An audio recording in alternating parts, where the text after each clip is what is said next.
Hey everyone, this is Maregaal, Ben Yaakov, and just want to thank you for watching this video, whether on YouTube or Facebook. And today I will be discussing the commandments of Hashem, or the Lord, and most precisely the Ten Commandments, as we come to know them. And so how did they apply back then and apply to now? And then I'll try to make some differences between the Jewish point of view of them and also the New Testament times, and even what Jesus had to say about some of them. And so anyway, here you go. Thank you for watching. And today is Friday, actually. The January 21st, I believe, of 2022. So this is a brand new video. Anyway, when you talking about the law, or the Torah, as we say in Jewish culture, it can, like, if you were to go from Genesis all the way to the end of Deuteronomy, and took the time to write them all out when he came across a commandment, like from the very first commandment, the very first one, I believe, of all the Torah, is actually to multiply, be fruitful and multiply, a commandment given to Adam. And so that was the first of all the commandments. And some of the rabbis even debated with each other, why does Scripture start out with this story and have that as the very first commandment, to basically breed. Is kind of funny, but so I kind of joke around sometimes. The very first commandment is to populate, so so let's get married. Anyway, so if you were to write out all the commandments of the Lord, I personally came up with, I have a book. It's been a while since I looked at them, but it's as far as the list I made way back in, I don't know, 1990 or something like that. I took the time to write them all out, or reference them at first, and eventually I wrote them out. Anyway, there's over 950 commandments. Then there's some that are referred, there's sayings in there that references a commandment that's been lost. Then there's some that should be in there that are not in there, but you find them with the prophets and other writings. Well, I'll give you an example of some missing ones or lost ones. Not one single time in the Torah, Genesis through Deuteronomy, you'll have a commandment regarding Rosh Chodesh, which is the day, first day. It's called new moon, head of the month, basically. First day of the calendar month. First day of the month, excuse me. Anyway, there's no commandments really on there. So if you're just going right by the Torah alone, when it comes to a new moon, you're just doing your own normal thing. If you're, you're a Jewish guy, you want to do your own stuff, just pick up the book and all you had was the Torah, you would be pretty much sinning, just because of the lack of what's not there, yet it should be there. And so, but that's kind of a done in ignorance type of thing, so it's okay. It's not like it's deliberate. So, yeah, so if you have the Torah, there's no and you only do that, at the synagogue, they read from the Haftarah and the Torah, but they mostly focus on the Torah, and their Haftarah passages are not referring to most of the time, other commandments sprinkled throughout the rest of the Old Testament, or the Tanakh. So anyway, in the prophets, you'll see that you are not allowed to conduct business at all, or this buy or sell type things on new moon days. And so, and you have to blow the shofar that day, and to inaugurate the day, and a few other things. And yeah, you can't be unclean those days, because that means you cannot be with your partner that day and make yourself unclean. You can't deliberately make yourself unclean with a corpse. And so you get all this through the words of the prophets, but it's not in the Torah. So anyway, so if you're going right by the Torah alone, you would oops it. So anyway, I guess the didactors who were writing the Torah didn't think about that. So I don't know what time of month it was. But anyway, if you were to take all the commandments, there's like, say, over 950 of them when you write them all out. However, if you were to knock down all the repetitious ones, like, because some of the commandments, like you'll see, like say for example, the 10 Commandments, they're said twice point blank. One in Exodus 20, the other one in Deuteronomy 5. So basically, you could take out 10 Commandments of the big list, and so all the repetitious ones, the multiples, just take away all the multiples. And it's basically, the other rabbis have took the time to do that in the past and come up with like 613 commandments. Whether that's true or not, I don't know. Just take it for their word, and it's good enough for me just to make the point. There's a lot of them. So the Torah has mentioned this law, this vast body of law, by the mythological saying, of Judaism, that Moses, after we left Egypt, we went to Mount Sinai or Horeb, depending on what book you want. There's a contradiction of what mountain the law came from, which is Horeb or Sinai. Now in Exodus it's Sinai, but I believe in Deuteronomy it's Horeb. So, and in the prophets it's Horeb. Most of the time it's Horeb in the other books. But regardless, the story and the myth goes, when we left Egypt, they came up to Mount Sinai and eventually got there. And so what happened is, while the people were all there in the field, out in the desert, the Lord started speaking the commandments.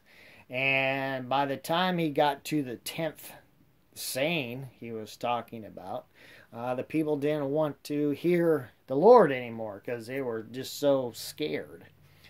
And so, and petrified from the earthquakes and the lightning and the thunder, and they said, whoa, why don't you, Moses, just go up to the mountain and get the rest of them so we don't have to be scared to death, basically. And so that's exactly what happened. So the 10 Commandments, these 10 Commandments, Moses, for the rest, he went up the mountain and got all the rest. And so, and when he came down, he came out with 2 tablets of the ones that were actually spoken, where everybody heard. Those are the ones that were written down in stone. The others, he wrote them down on something. And so, it doesn't say, it just says he wrote it down, didn't say parchment or, lamb's hide or anything like that. So, anyway, so in Jewish circles, we don't say the blunt 10 Commandments, and some people think we're joking. It's actually the 10 sayings, where in Christian world it's 10 Commandments. And the reason why there's a difference is simply because what Christian Bibles actually do to the 10 Commandments. They, the first one, and the first saying in Jewish circles and in the Hebrew, there is no commandment there. It's just a saying. It's what it is I'm paraphrasing, but I am the Lord. I am the Lord who brought you out of the land of Egypt, and that's it, basically, like that. So it's kind of why, you're going to have to ask yourself the question. Yeah, we know that, but what maybe the author is trying to do is pinpoint to the fact of the golden calf scenario, because in the golden calf, and before that, the people were apparently assuming Moses brought them out, and by his power and might, and in their lack of understanding, because they go like this when the Pharaoh start coming after him and goes, "Why have you brought us out into the desert?" So they're drilling Moses, and it's like, no, it was the Lord who brought you out, not me. And so that's kind of like this reason why that one is the first one. I am the Lord your God. I am the Lord your God who brought you out of Egypt. So he's making the point. It wasn't Moses, wasn't Aaron and Moses. It was me and me alone. And so anyway, that one is a statement. Then the rest is then the extra 9 are commandments. And so what Christian world does, if you look in a Christian Bible and the way they do their paragraph writings, they cut the second commandment in half and put some of it with the first saying, where it's talking about idols. You shall have no other God alongside of me. So anyway, that's how that came about. Anyway, the 10 Commandments are sayings the first one, I just said it, I am the Lord your God who brought you out of the land of Egypt, period. So and then it goes on, you shall have no other gods before me or alongside of me, whether imaginary or idol making. So the rest of the commandment is basically about idol making. And, starting with don't make an image or an idol of God himself, what you think he might be, or as in the sayings or in the stories that you see the God of Israel or Hashem actually visiting Abraham, or like when Isaiah sees him in a vision with the seraphim, or Daniel sees him, or Ezekiel sees him, and a guy named Micaiah in 1 Kings, somewhere in the 22 chapter. He sees the Lord, so he can't just turn around. Well, I saw him, I could draw him because I'm an artist, and this is what he looks like. You're not allowed to do that. So then it goes off to other gods, like say, I don't know, like say Zeus or Apollo. You can't carve them and blah, blah, blah. And to add to that, in the rest of the Torah, you'll see you have to actually destroy them.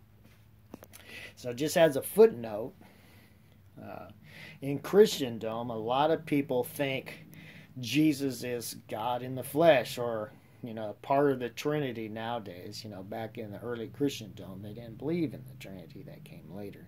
But nonetheless, make my point. If you believe in Jesus is God, then all these pictures of Jesus are not allowed to have. You're not allowed to have. Now, how you would defer some stuff, like say Jehovah's Witnesses. Jehovah's Witnesses don't think Jesus is God. Rather, if you look in their literature and their writings and their doctrines, now they won't say it when they knock on your door. Hey, would you like to hear what we got to say? They actually believe Jesus is Michael the Archangel. So in this circumstance, the drawings of Jesus would be okay because Jesus is not God according to them. So it's a big difference. So and that's why a lot of Jews in Israel, the Hasidic people, don't want any pictures of Jesus around, because it's mostly the old school Christendom faiths that are really got a stronghold in Israel, like the Catholics, the Greek Orthodox, the Armenian Orthodox. I forgot what they call themselves outright, and I'm not sure if the Russian Orthodox are there too. I think they're just mostly in old Russia, but you got the 3 Orthodoxes there. So all their iconology would have to go according to like this commandment number 2: no idols, no icons, because they believe Jesus is God. So anyway, then go down to saying number 3. Says, a lot of times you'll read it says, you must not use the name of your God in vain. So in modern circles, and it's been going on for years and years, a lot of people think this is blasphemous, like saying let's take the Lord's name in vain, like using his name as a curse word. Anyway, this has nothing to do with that, even though that's not allowed. You find that later on, do not blaspheme the Lord your God.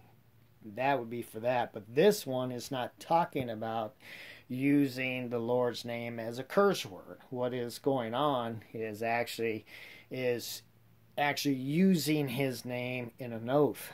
Like when you go to, like when the president takes office, he swears on the Bible, to hold the office, according to the Constitution and blah, blah, blah. This is where you're using his name as far as oath taking. So when you swear, swear, not cuss, but swear, like I swear, yeah, I'll do that. Or swear, promise, or take an oath in his name, you have to do it, period. And so I'll give you one example of how highly regarded they saw that, like how strong is that. There's in the Torah it says for the Israelites when they enter into the land of Canaan to wipe everybody out, period. Don't give them any mercy. So what happened during the time of Joshua, according to the myths and legends in the book of Joshua, one of the Canaanite tribes knew that they were going to get wiped out, so they deceived Joshua, got on some old tattered clothes, old crumbly, old nasty bread, moldy bread, and came up to Joshua. We came from far away. We heard what you're doing. Make an oath with us, and so they made an oath with this group. Turned out to be that they were actually part of Canaan, not a far off tribe, and so they couldn't do nothing. And so because they made this oath in the name of the Lord, and so they had to honor it. Another way is, which this will go bonkers. Anyway, a guy named Jephthah in the book of Kings, he made an oath like this. He was about to go to war, and he's made a rash vow, an oath. He says, the first thing that comes out of my house when I come back, I'll sacrifice to the Lord. And so it's like, did he have like cattle and sheep, like as pets, in the house, or how he lived on the farm and back then in a cave or something? So anyway, when he came back, what came out to greet him was his only child, his daughter.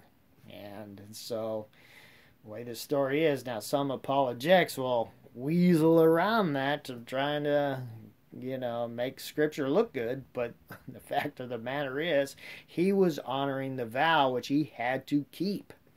And so, he sacrificed, literally did a human sacrifice, and it was his daughter. So you're like, So anyway, I'm not advocating that, so I'm just saying what the Scripture says. And so anyway, why the detractors kept that in there, kudos, especially when they're trying to eradicate human sacrifice to a certain degree in their narrative. So anyway, that is what speaking the Lord's name in vain is about. It's about oath, promises, and swearing. So in other words, keep your word, but it's more than just a simple promise to somebody, even though you should keep your word on that. But this one has a more bearing to it.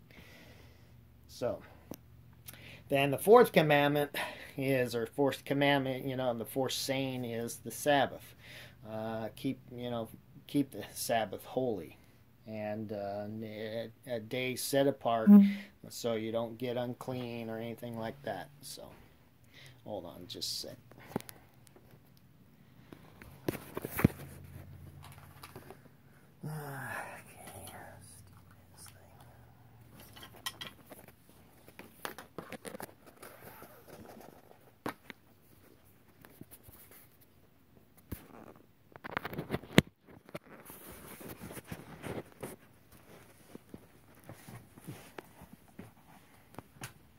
Oh, am I still on? Cool, man. Didn't know it was on. I have to edit that out. Anyway, hot. I didn't push stop, did I? Still going? Yep, still going. Anyway, yeah, the fourth one is the Sabbath, to keep it holy. And that means dedicated day, which is Saturday in Jewish law. That as far as the daytime goes. It's Saturday, not Sunday.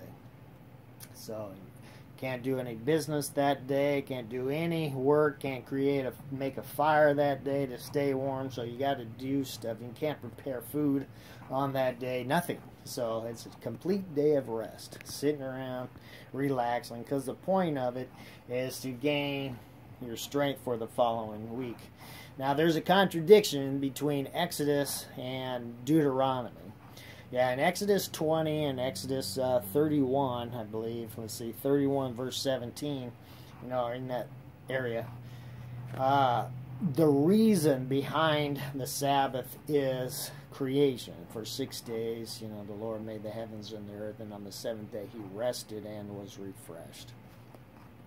So it's interesting, back in ancient times versus now, since the Maimonides came around, Jewish people used to think, that God was basically a human being, but spiritual.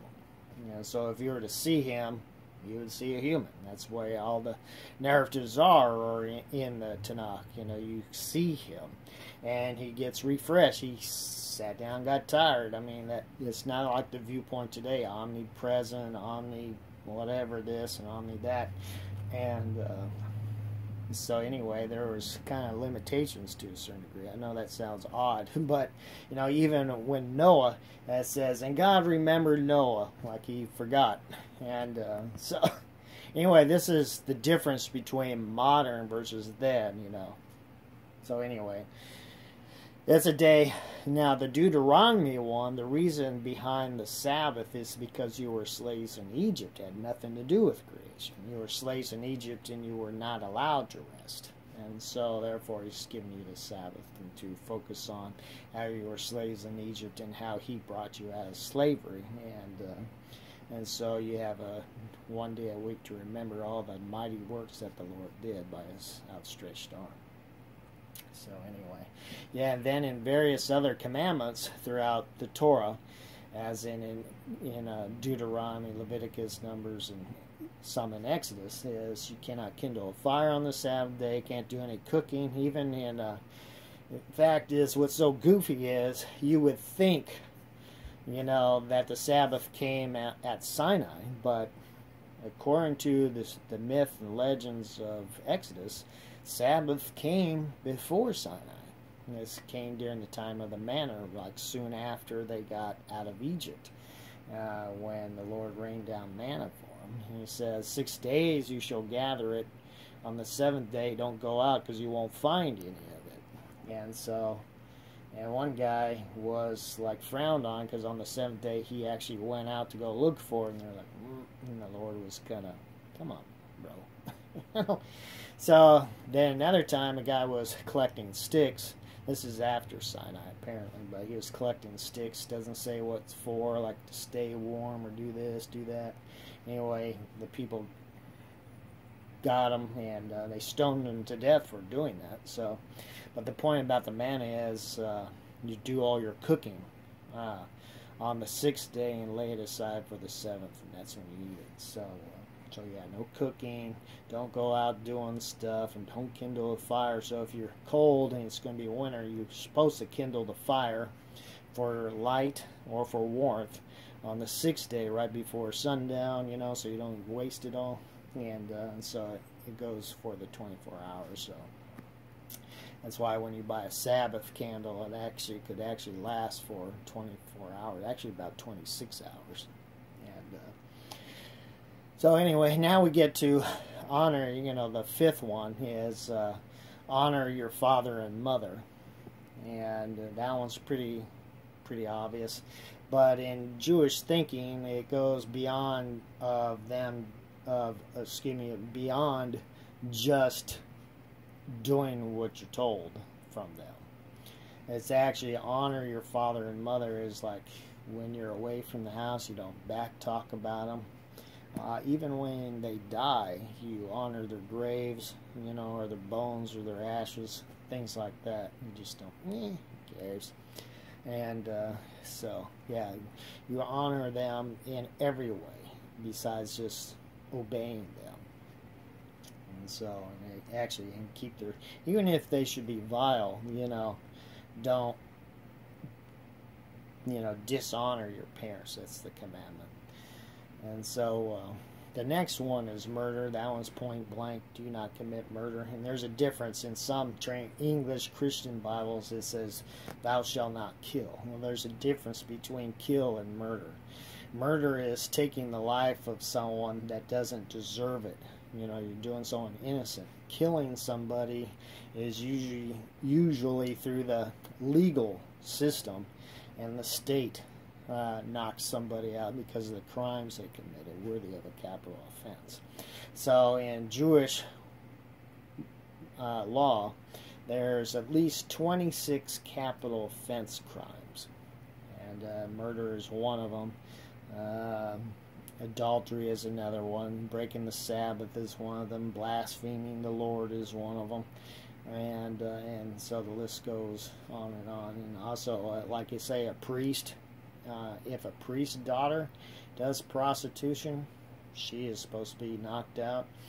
And this will be controversial, but of course, but homosexuality is banned, and also like those who practice witchcraft, sorcery, whether it's a Ouija board or this or that, you know, spell casting, that all too is frowned, and that's a capital offense. So there's like 26 of those. So there's a difference between murder and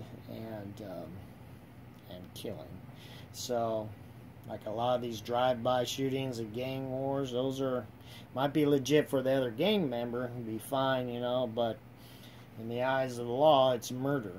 And so those guys are worthy of a capital offense. That's murder, you know. But there's stipulations, you know, what defines murder. Like if someone breaks into your house, you know, and you strike them down, they shouldn't have been there. So it's your legal right to do that if it's justified versus just some guy raiding your refrigerator. You know, if they pose an actual threat to you and you knock them out, it's justified. But they're just wanting food or something, you know, then no. Or just breaking in just to stay warm because it's freezing outside, no. But, you know, so there's a big difference. So, and the Jewish law and the rabbis and the judges at that time would have to waver through stuff, you know, and try to get the truth out of it. So there's a difference. Like I said, there's a difference between murder and killing. The next one is adultery, and thou shalt not commit adultery. Adultery in ancient times is strictly 100% based on the status of the woman, not the man. The woman. The woman is what defines that. The reason why is because back then, what do you call it? Basically, I forgot what it is. It's poly something again. I had blank right now. But anyway, a man is allowed to have more than polygamy. Anyway, a man is allowed to have more than one wife, as you see with Abraham, with Sarah, and Hagar, or with, with Jacob, he had 4 wives, and David had around 12 to 14 that we could find. Solomon had 700 wives and 300 concubines and things like that. So everything was based on the status of the woman. Now, if the woman was single, I'll give you an example of how things worked. If the woman was single and the guy had, like, say, 3 wives already, and he fornicated with a single girl, the other woman could not get a divorce over that, and because polygamy was allowed in those days. And so it was simply a fornication deal, and so he was obligated to marry the woman according to the law, and unless her father says, oh no, I don't want her with that dude. And so anyway, but however, that was if she was single. Now if she was engaged or married, that would be a capital offense crime, and he would have to go. Now there is one loophole, because there was slavery back in those days and bondservants. If the engaged woman was a slave girl, and she was not given her freedom yet, she's still the property of the slave owner. And so if she sleeps with someone, or he says, the slave owner, yeah, I need some kids, to build up my status and assets, I guess you would say. Anyway, you couldn't, there'd be a type of penalty, but it wouldn't be a death penalty. But only if her freedom was, if she was now a free girl, then the guy's in trouble. But not before that. And so, anyway, that's how. Now, I was talking about Jesus for a minute. He goes, now maybe I'll talk on him after I'm done. Because he talks about adultery and he talks about murder. Now, the murder one, I already said stuff. But on the murder one, let's see where it's at. I think it's Matthew 5. Both of them, the adultery and murder. But he says, you have heard that it was said, do not commit murder. But I say to you, anybody who hates his neighbor has committed murder already. And he's basically doing the more, what's the root behind it type of deal. And the Torah talks about that, but they don't put them together. Like, you'll find the commandment, like that was in, the Ten Commandments is in chapter 20, but the hate commandment is, the whole book over in Leviticus 19, where it says, let's see where it says, thou shalt not hate thy brother in thine heart, thou shalt in any wise rebuke your neighbor and not suffer sin upon him. Like, don't tolerate junk, and like if he's doing something sinful, rebuke him about it, or tell him about it. So, anyway, don't hate your brother for, without just cause. If he's like a total type of guy, backstabbing, fine, yeah. I mean, it's understandable at that point. But there's a point of, there's always going to be wicked people and there's going to be righteous people in the eyes of this mindset. And so, and there's neutral people, they're not evil per se, but they're not, holy. So there's a difference. There's a lot of people that are, neutral. So they're not evil, but they're not holy either. So anyway, now let's move on. So that was adultery. The next one was thou shalt not steal. That means pretty obvious. Don't take what's not yours. And so whether that's defrauding somebody out of something, like in Leviticus 19 as well. It says, Leviticus 19 says the Ten Commandments all over again pretty much, but in a different type of way. And so